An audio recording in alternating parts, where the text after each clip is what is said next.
Assalamualaikum warahmatullahi wabarakatuh. Perkenalkan, nama saya Roziana dengan NIM 01183103. Di sini saya akan membahas mengenai materi fenomenologi. Yang pertama yaitu pengertian dari fenomenologi sendiri, yaitu berasal dari bahasa Yunani phainestei yang berarti menunjukkan dirinya sendiri atau menampilkan. Fenomenologi juga berasal dari bahasa Yunani yaitu phainomenon yang secara harfiah artinya itu gejala atau apa yang telah menampakkan diri sehingga nyata bagi si pengamat. Dalam bahasa Indonesia biasa dipakai istilah gejala.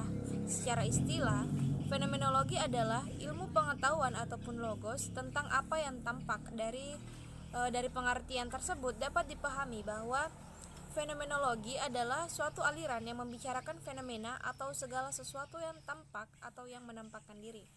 Jadi, seorang fenomenolog itu suka melihat gejala.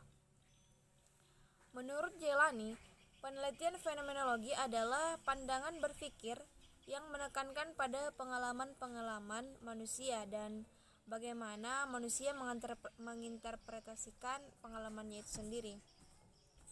Ditinjau dari hakikat pengalaman manusia, dipahami bahwa setiap orang akan melihat realita yang berbeda pada situasi yang berbeda dan waktu yang berbeda pula. Sebagai contoh, yaitu perasaan. Pada pagi ini berbeda pada esok pagi.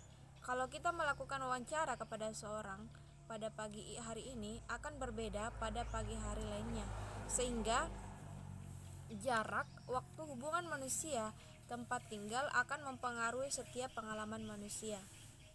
Maka metode dalam fenomenologi menekankan kepada bagaimana seseorang memaknai pengalamannya.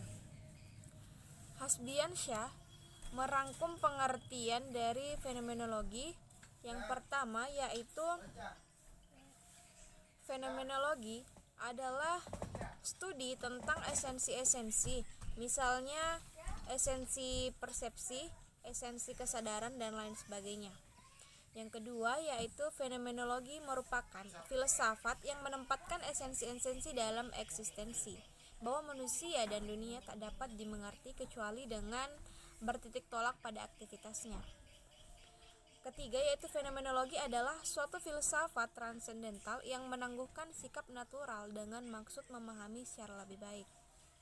Yang keempat yaitu fenomenologi adalah ikhtiar untuk secara langsung melukiskan pengalaman kita sebagaimana adanya tanpa memerhatikan asal-usul psikologisnya dan keterangan kausal yang dapat disajikan oleh ilmuwan, sejarawan, sosiolog dan sebagainya. Jadi berdasarkan pendapat para ahli maka dapat disimpulkan bahwa penelitian fenomenologi adalah penelitian yang berusaha mengungkap makna, konsep atau fenomena pengalaman yang dialami individu. Yang kedua yaitu konsep dasar fenomenologi. Untuk memahami fenomenologi terdapat konsep dasar yang perlu dipahami. Antara lain yaitu konsep fenomena, epoche, konstitusi, kesadaran dan reduksi. Yang pertama yaitu fenomena. Fenomena adalah objek yang dikaji dalam studi fenomenologi. Fenomenologi adalah tampilan suatu objek, peristiwa dalam persepsi. Kemudian yang kedua yaitu epoche. Epoche sendiri adalah cara pandang lain yang baru dalam melihat sesuatu. Kita belajar menyaksikan apa yang tampak sebelum mata kita memandang. Kita menyaksikan apa yang kita dapat bedakan dan deskripsikan. Kemudian selanjutnya yaitu konstitusi. Ketika ia melihat suatu bentuk benda yang tampak pada indera kita, selalu sebagian. Ia tampak dari mana yang kita lihat, tapi kesadaran kita melakukan konstitusi sehingga kita menyadari tentang kemungkinan bentuk benda itu bila dilihat dari sisi lain itu berbeda. Jadi konstitusi adalah hal yang dilihat dari sudut pandang subjek, memaknakan dunia dan alam semesta yang dialami. Kemudian selanjutnya yaitu kesadaran. Kesadaran adalah pemberian makna yang aktif. Kita selalu mempunyai pengalaman tentang diri kita sendiri, tentang kesadaran yang identik dengan diri kita sendiri. Kemudian selanjutnya yaitu reduksi. Reduksi adalah kelanjutan dari epoche.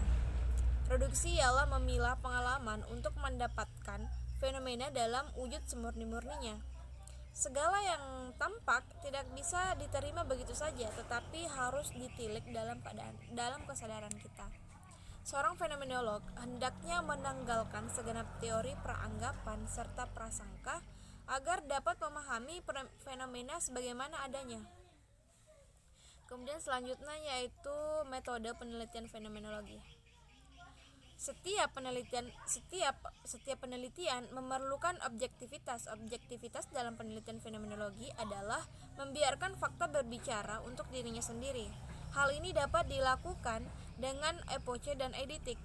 Epoche adalah proses di mana si peneliti itu menangguhkan atau menunda penilaian terhadap fakta fenomena yang diamatinya, walaupun ia telah memiliki prakonsepsi atau penilaian tertentu sebelumnya terhadap fenomena itu.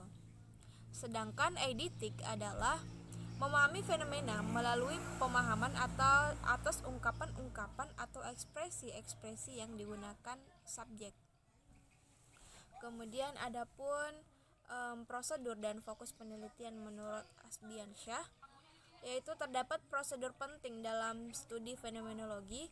Yang pertama yaitu menetapkan lingkup fenomena yang akan diteliti. Kemudian yang kedua yaitu menyusun daftar pertanyaan.